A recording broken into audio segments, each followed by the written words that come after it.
eu dixen que non quería vir á rede facer a galleguidade, falar de Galicia, pero claro, eu onde vivo, de que vou falar eu? Non. Vou falar da China? Non. Hai unha carraxe en min, en moitas persoas, que eu vexo, non? Persoas cas que eu falo que nos sentimos totalmente desvinculadas dese galeguismo institucional, que nos sentimos xulgadas, excluídas, mais en Galicia hai unha ferida histórica, por chamala así, que ten que ver co pobo colonizado. Para min, é unha cousa que a día de hoxe dixo, non me importa dicilo, é que non lle guste, porque non me escoite, é que non te a justo que se poña, tamén me poño eu. Que é ese desprezo? En temas lingüísticos, é o desprezo á lingua túa na parte emocional. A lingua túa da túa casa, a da túa familia, non? O vínculo ontolóxico. O galeguismo institucional foi virando e hai unha parte que é identitaria e política dunha forma superficial. Unha lingua, como a nosa, sobrevive séculos sin que, non sei, sexa nin unha lingua oficial, nin case non está recollida na escrita, sobrevive dunha forma ontolóxica. É humana. En Galicia aínda existimos persoas, como a min, que eu falei non máis veces, eu non tiven opción a falar outra lingua. E iso é un acto político no sentido máis esencial, somos seres políticos. É unha resistencia do pobo que non di eu voume resistir a esta imposición, a isto... Non, que vive alleo, non, e fala a súa lingua e non se cuestiona. E no momento que se cuestiona, chega esta parte política e identitaria, pero que é máis performativa. Eu son galeguista, eu poño a chapa, eu a tote bag o castelao, eu... Sí. E caen en tocar a mesma ferida. Eu vou poñer o exemplo máis claro. Que lle pasou ás nosas nais, as nosas aboas, dependendo de que tempo sexades. O que lles decían? Ti falas mal, porque o que a ti che falaron na casa, iso non val. Iso é unha lingua de paletos, de... Sí. E aí, tamén, humanamente, hai unha parte dese ser político que se resiste. Miña nai mesmo ían á escola e na escola non se podía falar galego. Había xente atizábanlle. Vale? E estas persoas ían á escola e tiñan a lingua, o castelán, relegado. É un acto político porque é como vale, pero eu esta lingua relego ao ámbito escolar. Eu vou para a miña casa e eu falo galego e así.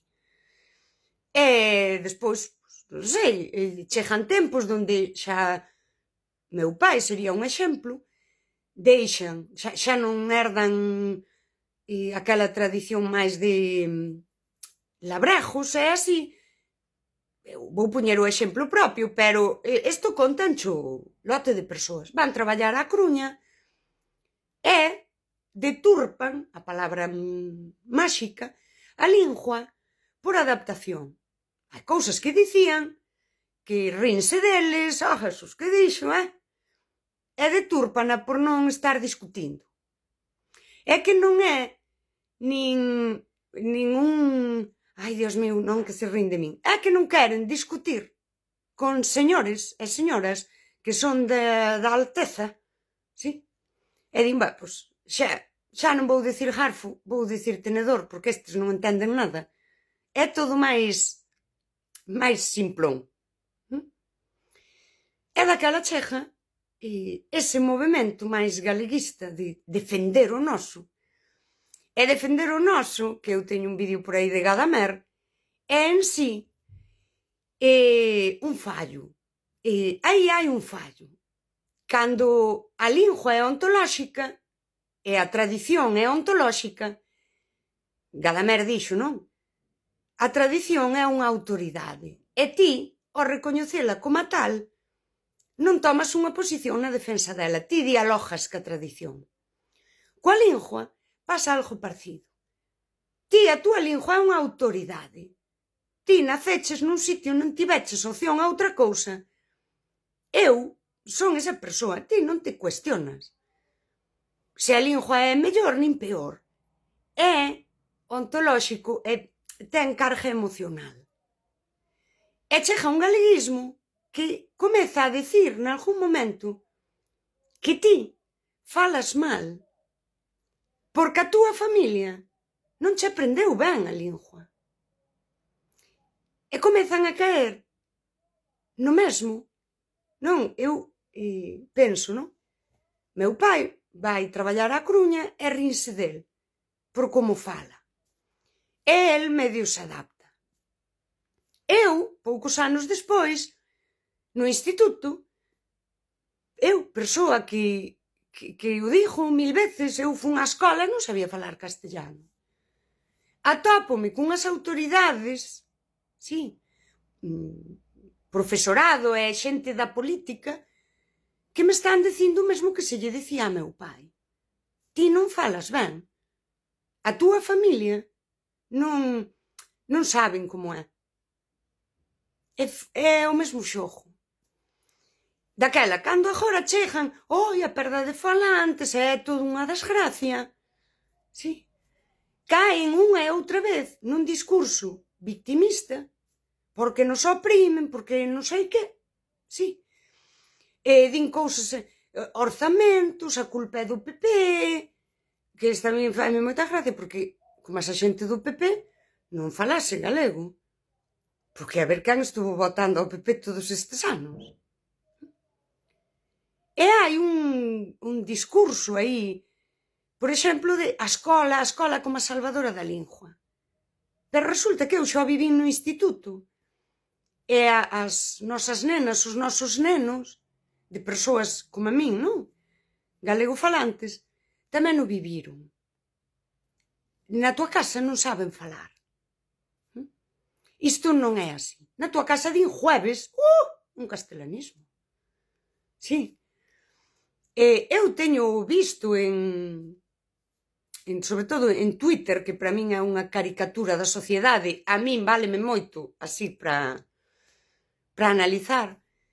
Pois a tua avoa nunca dixo eso, porque a tua avoa xa viviu nos tempos de Franco e non sei que.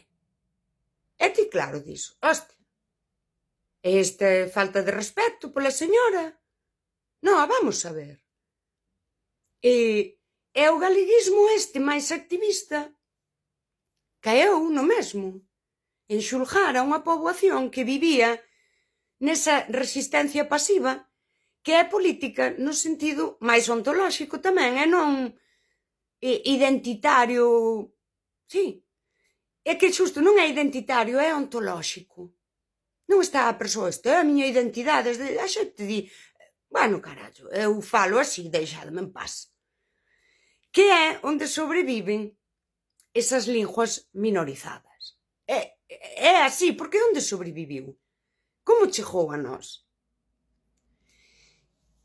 Agora volverán, por iso eu cando falo liberar a lingua, liberar a cultura, volverán co mesmo rollo e pedirán orzamentos para os equipos de dinamización, que para min non valen para nada. E aquí eu vou ser faltona, porque non podo ser faltona, cando hai xente que porque estudou unha carreira me ven decir a min que non puiden falar outra cousa, que a miña familia non sabe falar. Sabes? Non, imprímeme o título e colgo na parede. E aí ven esa carraxe. E abres unha fenda entre a xente, e como a min, que ti, nin tradición, nin cultura, nin lingua, é a vida.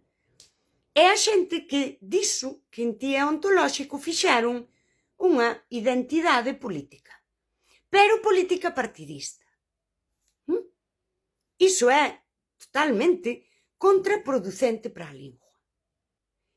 E claro, podemos ter unha norma, e esa impártese nas escolas, e a xente ten que saber que existe, e ten que saber mandar un email correctamente. Pero non podemos fiscalizar a fala das persoas. E isto, desde a normalización, a miña opinión, pero a miña opinión de observar, non unha opinión parralleira. É que o que se fixo é fiscalizar cando falas. Eu teño estado en conversas que me interrompen 4 veces.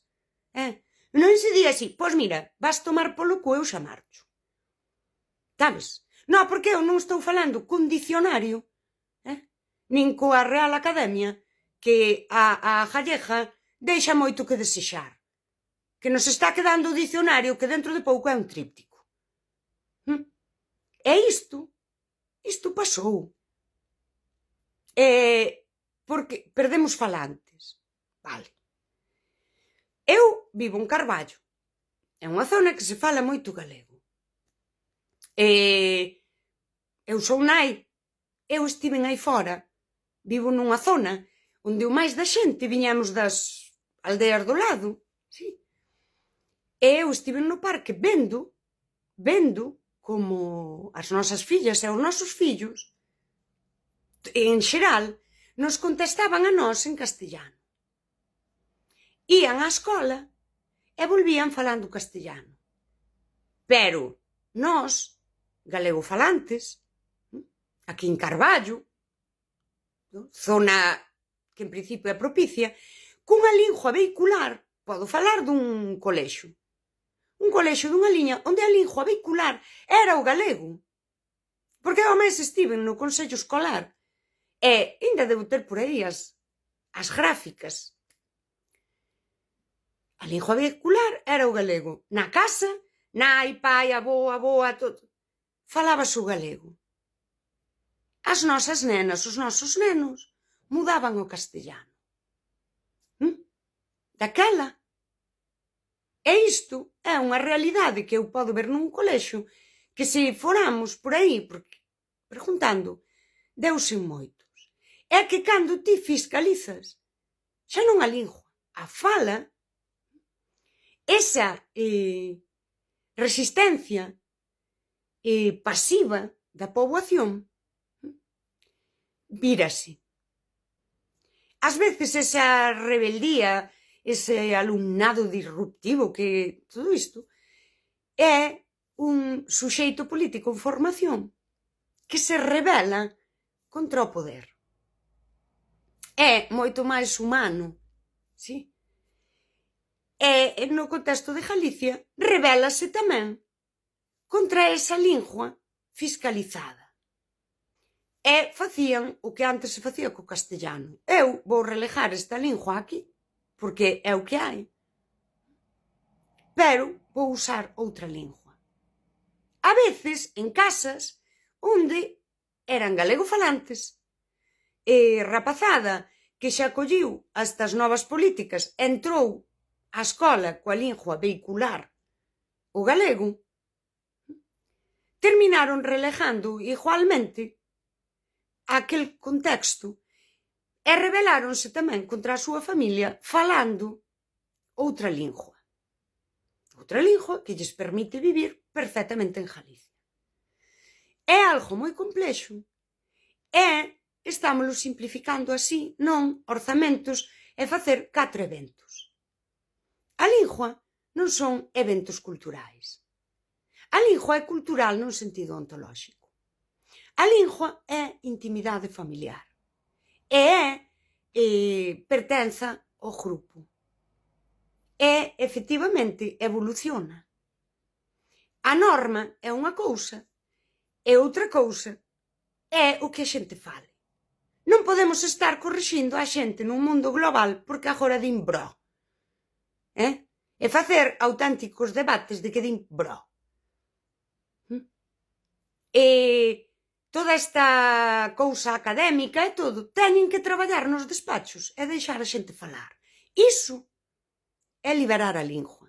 E traballar nos despachos quere dicir parade de sacar palabras do dicionario, que eu non sei onde se viu unha lingua, onde as palabras desaparecen. E despois, se podemos sinalar outra incoherencia. A grafía, esta persoa que lle botei a bronca é reintegracionista. Eu non escribo en reintegrado, pero eu compro absolutamente a idea de que a escrita actual, a que se aprende nas escolas, e aí vou, a lingua, a escola, non representa a nosa fala. Esa norma escrita reintegracionista representa a nosa fala. Daquela aquí temos outra incoherencia. Resulta que estamos salvando unha lingua dentro da escola, aínda que sabemos que, bueno, non se debía escribir así. Pero, bueno, vamos facer aquí la guerra lingüística cunha norma parralleira, cun dicionario que non fai máis que eliminar palabras, que para que che metan 2 palabras novas faen falta unha década. No, pero ímola salvar así. E aí volvo outra vez. Liberala. Deixa que a xente a fale. Non estés moralizando a quen xa a fala. E traballa nos despachos por unha norma ao xeito. Digo eu, que eu non son lingüista, dígollo a quen está aí. E di, ti cala que non sabes. Bueno, eu tampouco non son médico, mas estou moi en favor, sí, de que se melloren os hospitais e todo iso, sabes? Que eu non preciso ser todo para pedir ás persoas que si din e que si viven diso, que este é outro problema, de repente profesionalizamos o que para min é ontolóxico, ti convertíchelo na túa profesión.